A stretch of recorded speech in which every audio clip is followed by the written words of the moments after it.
Hello, my friends. Welcome back.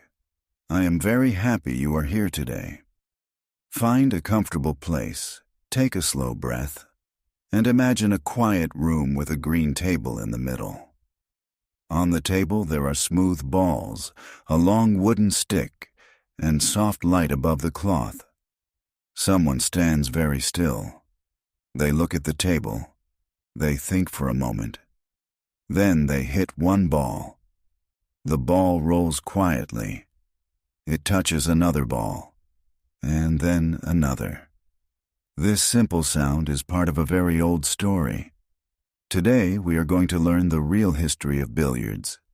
It is a story about gardens, kings, rain, clever workers, new inventions, and people who loved a game of skill.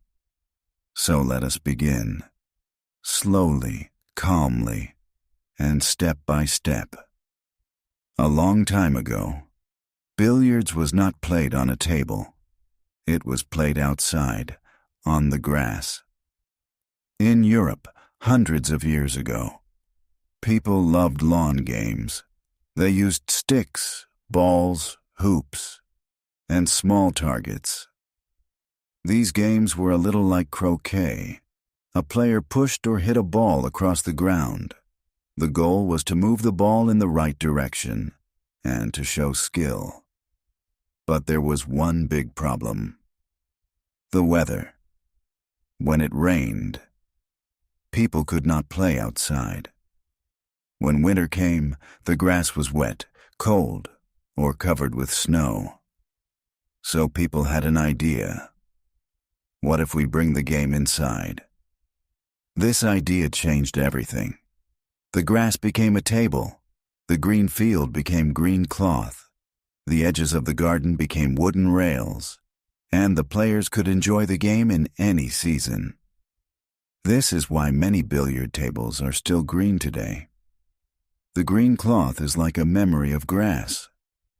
At first, the indoor game was very simple. The table was made of wood.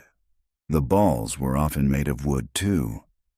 The stick was not like the modern cue. It was called a mace. A mace had a wide end, like a small wooden shoe. The player pushed the ball with it. They did not strike the ball sharply as players do today. This was useful when the ball was far away. But sometimes the ball stopped near the wooden rail. Then the wide end of the mace was not good. Players turned the mace around and used the thin end. That thin end was the beginning of the cue. Slowly, people learned that the thin end gave more control. They could hit the ball better. They could make the ball move faster, softer, or in a special direction. And so the cue became the main tool of billiards. The game was changing. It was not just a garden game anymore. It was becoming a table game, a thinking game, a quiet game of careful hands and careful eyes. In the early years, billiards was popular with rich people. Kings, queens, nobles, and wealthy families had tables in their homes or palaces. A billiard table was expensive. It needed wood, cloth, balls, and space. So ordinary people could not always play it. But the game was interesting to watch. A good player did not need to run fast or be very strong. A good player needed patience, balance, and a calm mind. They needed to see angles. An angle is the path a ball takes after it touches another ball or a rail. This made billiards special. It was a sport of the body, but also a sport of the mind.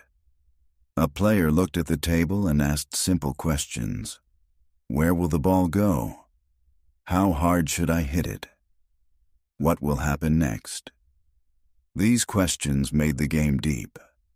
That is why billiards became more and more loved. As time passed, the table improved. The wooden rails became better. Soft cushions were added around the table, so the balls could bounce back. The cloth became smoother. The table became flatter. This was very important. If the table was not flat, the balls did not roll correctly. Later, makers began to use slate under the cloth. Slate is a kind of stone. It can be made very flat and strong. With slate, billiard tables became more accurate. The balls rolled more truly. Now skill mattered even more.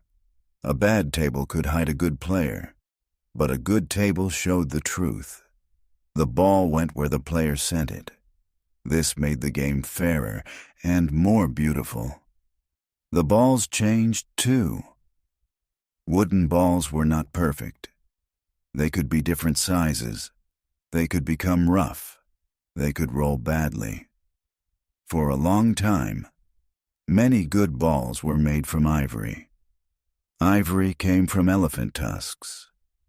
Today, we understand that this was harmful to elephants, and it is not something we should support. But in history, people used ivory because it was hard, smooth, and beautiful. Later, people looked for better and safer materials. In the 19th century, new materials appeared. These new materials helped make balls without ivory. This was important for the future of the game. Billiards was not only changing in one country, it traveled. It moved through Europe. It came to France, England, and many other places. Different countries created different rules. Some games used pockets. Some games did not use pockets. On a pocket table, there are holes at the corners and sides. A player tries to send balls into these pockets. On a carom billiard table, there are no pockets. The player tries to make one ball touch other balls in a planned way. This is a very careful kind of billiards. It needs soft control, strong control, and deep understanding of angles. So the word billiards became a big word. It did not mean only one game. It became a family of games. In one room, people played carom billiards. In another room, people played pocket billiards. Later, people played pool. And later still, people played snooker. All of these games are part of the cue sports family. They are cousins. They are different, but they share the same heart. A table, balls, a cue, and a player who must think before moving. In England, billiards became very popular. Many clubs had billiard rooms. Gentlemen played after dinner. Friends played in quiet rooms full of smoke and conversation. People watched strong players and admired them. The game had rules, manners, and tradition. A player had to stand carefully. They had to chalk the cue tip. Chalk helped the cue touch the ball better. They had to keep calm. They had to respect the table. This gave billiards a special feeling. It was not loud. It was not wild. It was slow, thoughtful, and exact. But billiards was not only for rich rooms forever. In time, it reached public places. In America, billiards found a new life. Billiard rooms opened in cities and towns. People came after work. They talked, played, watched, and learned. The game became part of social life. One important man in American billiards was Michael Phelan. He was born in Ireland and moved to the United States. He became a strong player, a writer, and a businessman. People often call him the father of American billiards. He helped improve tables, write about the game, and make billiards more popular. Because of people like him, billiards became more organized. There were rules. There were famous players. There were matches that people wanted to see. In those days, a great billiard player could become a real star. People came to watch difficult shots. They watched the player walk around the table.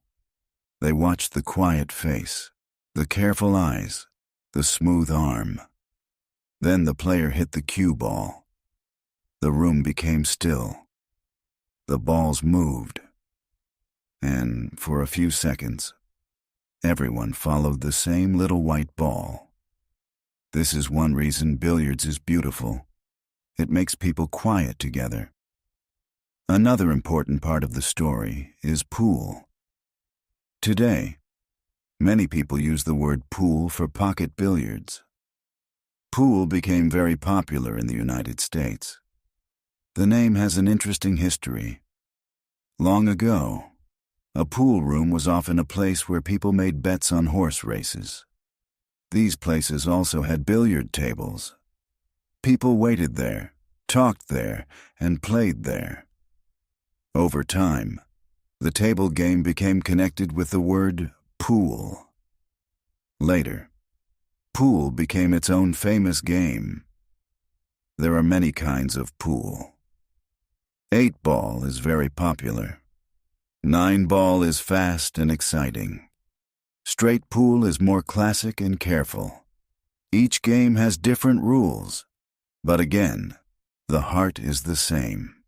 Think, aim, breathe, and play.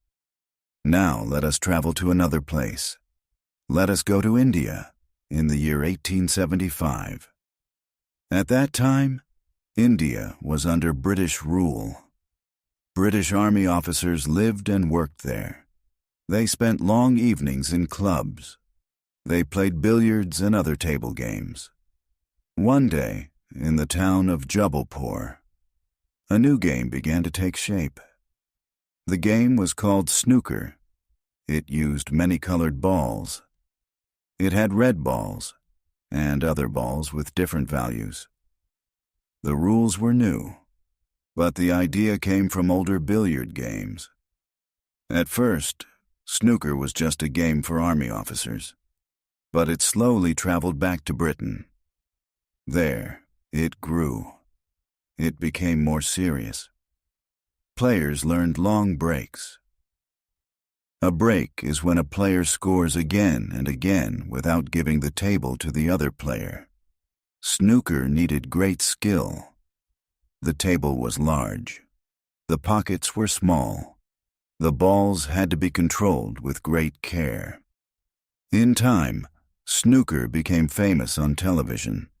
People could sit at home and watch the green table on the screen. The quiet sound of the balls became familiar. The commentator spoke softly. The audience waited in silence. And when a difficult ball went into the pocket, everyone understood the beauty of the moment. Billiards also had heroes. Every sport needs people who show what is possible. In English billiards and snooker, there were players who practiced for many years. They learned the same shot again and again. They learned how to stay calm under pressure. They learned that the table teaches patience. You cannot hurry the balls. You cannot shout at them. You must understand them. This is a good lesson for life, too. Many people love billiards because it feels peaceful. A player may lose one game, but learn something. They may miss one shot, but see a better way next time. The table is quiet, but it teaches. It teaches focus. It teaches gentle power. It teaches that small choices can change everything. One little angle can move the game in a new direction. One soft touch can make a hard shot simple. One strong hit at the wrong time can ruin the whole plan. This is why billiards is more than a game. It is a conversation between the player and the table. In the 20th century, billiards and pool spread even more. Tables appeared in clubs, homes, schools, hotels, and sports halls. Movies showed pool halls. Some stories made them look dark or dangerous, But the real game itself was not dark. The real game was skill. The real game was practice. The real game was people standing around a table, trying to understand a small world of cloth, rails, and rolling balls. For many players, a billiard table is like a map. The white ball is the traveler. The other balls are places to visit. The rails are roads that can turn the traveler in new directions. The player is the guide. A good guide does not hit without thinking. A good guide sees the journey before it begins. This is why beginners often love the game quickly. At first, they only want to hit a ball into a pocket. Then they discover something deeper. They must think about the next shot, and the shot after that. They must not only ask, "Can I make this ball?" They must ask, "Where will the cue ball stop?" This is when billiards becomes a true thinking game. Today, billiards has many forms around the world. Carom billiards is loved in many countries. Pool is popular in North America, Europe, Asia, and many other places. Snooker has a strong history in Britain, and it has become very popular in countries like China too. There are world organizations, professional tours, championships, and great players. But even with all this modern sport, the simple feeling remains.